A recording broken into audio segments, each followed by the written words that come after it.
Chughtai art awards की तकरीब तकसीम इनामात। पाकिस्तानी सफीर की खुसूसी शिरकत। तालबात की पेंटिंग्स भी नुमाइश के लिए पेश। अदाना में पाकिस्तानी सिफारत खाने ने पाकिस्तानी मसूर अब्दुल रहमान चुगताई के नाम से मंसूब चुगताई आर्ट अवार्ड का इनेकाद किया। तकरीब में तुर्किया में पाकिस्तान के सफीर डॉक्टर यूसुफ जुनैद और गवर्नर अदाना डॉक्टर सुलेमान अल्बान ने खुसूसी शिरकत की। तकरीब से खिताब करते हुए डॉक्टर यूसुफ जुनैद का कहना था कि तुर्क पाक रिश्ता सकाफती, मजहबी, सियासी और रूहानी विरसे से जुड़ा हुआ है। बहुत से मौके पर दोनों ममालिक शाना बशाना खड़े रहे हैं।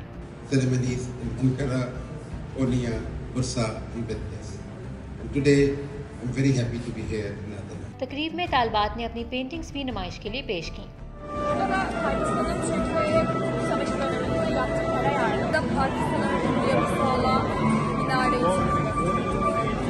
पेंटिंग्स पर मुसरत का इजहार करते हुए उन्होंने कहा कि तालबात की बनाई गई पेंटिंग्स में तुर्क पाक भाईचारे की मुतासिर कर अक्कासी झलक रही है। डॉक्टर यूसुफ जुनैद ने हिस्सा लेने वाले तालबात की तख्लीकी सलाहियतों को सराहते हुए इनके दरमियान इनामात भी तकसीम किए। तकरीब में अदाना के लिए पाकिस्तान के सरमायाकारी के एजाजी मशीर मिस्टर अरकान अरसलान, सफीर और professional directorate of national education, Adana के हुकाम, तालबात और असातिज़ा भी मौजूद थे। वाज़ेह रहे कि पाकिस्तानी सिफारत खाने ने ये रवायत 2011 में शुरू की। साल 2022 में ये मुकाबला अदाना में पाक तुर्क सिफारती ताल्लुकात की 75वीं सालगिरह के ज़ेर-ए-अनवान मुनक्किद किया गया।